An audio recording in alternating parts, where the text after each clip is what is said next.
اگر آپ کا موٹاپا بڑھتا جا رہا ہے اور آپ جم نہیں جا پاتے تو یہ ویڈیو آپ کے لیے ہے۔ آج کل ہماری یہ روٹین بن گئی ہے کہ کھانا کھاتے ہی ہم صوفے پر بیٹھ جاتے ہیں، جس سے جسم فوراً فیٹ سٹوریج موڈ میں چلا جاتا ہے۔ آج میں آپ کو ایک ایسے بایولوجیکل سوئچ کے بارے میں بتاتا ہوں جو کھانا کھانے کے بعد خون میں جمع ہونے والے گلوکوز کو جلانے میں مدد دیتا ہے، اور اسے آن کرنے میں صرف 10 منٹ لگتے ہیں، اور مزے کی بات یہ ہے کہ آپ اسے گھر میں رہ کر بھی کر سکتے ہیں۔ زیادہ تر لوگ وزن کم کرنے اور اپنی صحت بہتر بنانے کے لیے کھانے پر توجہ دیتے ہیں کہ کون سی چیز کھائی جائے، کون سی چیز نہ کھائی جائے، کس وقت کھایا جائے اور کتنی مقدار میں کھایا جائے۔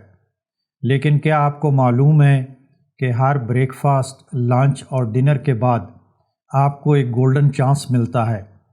وزن کم کرنے کے لیے یہ بہت آسان اور طاقتور طریقہ ہے، اور اس کے لیے آپ کو جم جانے کی بھی ضرورت نہیں ہوتی، اور یہ ہے 10 منٹ کا واک۔ کھانا کھانے کے بعد کچھ لوگوں کو سستی اور تھکاوٹ محسوس ہوتی ہے۔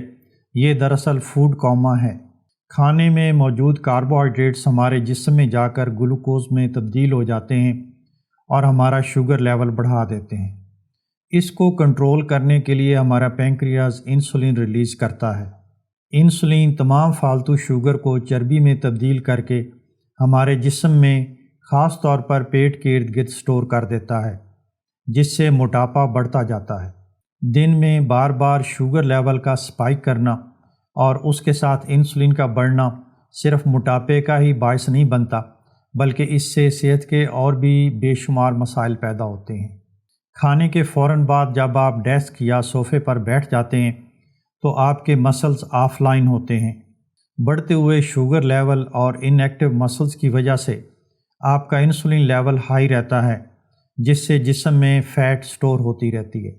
اور اگر آپ پہلے سے ہی موٹاپے کا شکار ہیں یا انسولین ریزسٹنٹ ہیں تو یہ آپ کے لیے اور بھی زیادہ خطرناک ہے، لیکن اس کا ایک آسان حل موجود ہے۔ ہپس اور لیگز کے مسلز آپ کے جسم کے سب سے بڑے مسلز ہیں۔ جب آپ چلتے ہیں تو ان میں کنٹریکشن پیدا ہوتی ہے، جس سے یہ گلوکوز جذب کرنا شروع کرتے ہیں۔ اس کو کنٹریکشن میڈیٹڈ گلوکوز اپٹیک کہا جاتا ہے۔ دلچسپ بات یہ ہے کہ اس طریقے سے مسلز کو خون میں سے گلوکوز جذب کرنے کے لیے انسولین کی ضرورت نہیں پڑتی، یعنی وہ لوگ جو انسولین ریزسٹنٹ ہیں وہ بھی اس طریقے سے بھرپور فائدہ اٹھا سکتے ہیں۔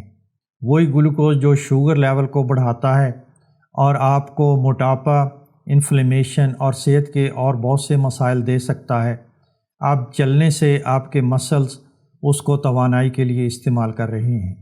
وہ لوگ جو اس عادت کو اپناتے ہیں ان کی بلوٹنگز بھی کم ہو جاتی ہیں، دن میں تھکے ہوئے نہیں رہتے، اور ان کی کریونگز بھی کم ہو جاتی ہیں۔ وقت کے ساتھ ساتھ ان کی انسولین سینسٹیوٹی بڑھتی ہے اور پیٹ پر سے چربی پگھلتی ہے۔ اس 10 منٹ کے واک سے بھرپور فائدہ اٹھانے کے لیے آپ کو کچھ باتوں کا خیال رکھنا پڑے گا۔ آپ کو یہ واک کھانا ختم کرنے کے 10 یا 15 منٹ کے اندر اندر شروع کرنا ہوگا تاکہ آپ کا بلڈ شوگر زیادہ سپائک نہ کرے۔ یہ پاور واک یا جاگنگ نہیں ہے، یہ بہت ہی ریلیکس قسم کا واک ہے۔ آپ اسے دوستوں یا فیملی کے ساتھ بھی کر سکتے ہیں۔ اگر آپ گھر سے باہر نہیں جا پاتے تو آپ اپنے لاؤنج روم میں یا گھر کے کسی حصے میں ہی چہل قدمی کر سکتے ہیں۔ کوشش کریں کہ ہر کھانے کے بعد آپ یہ 10-15 منٹ کی چہل قدمی ضرور کریں، لیکن رات کے کھانے کے بعد اسے کرنا اور بھی زیادہ ضروری ہے، کیونکہ اس وقت آپ کی انسولین سینسٹیوٹی لو ہوتی ہے۔ اگلے 7 ڈیز کے لیے کوشش کریں کہ ہر کھانے کے بعد اور خاص طور پر ڈنر کے بعد یہ 10-15 منٹ کا واک ضرور کریں، اور دیکھیں کہ آپ کی توانائی، نیند اور ویسٹ لائن کیسے بہتر ہوتی ہے۔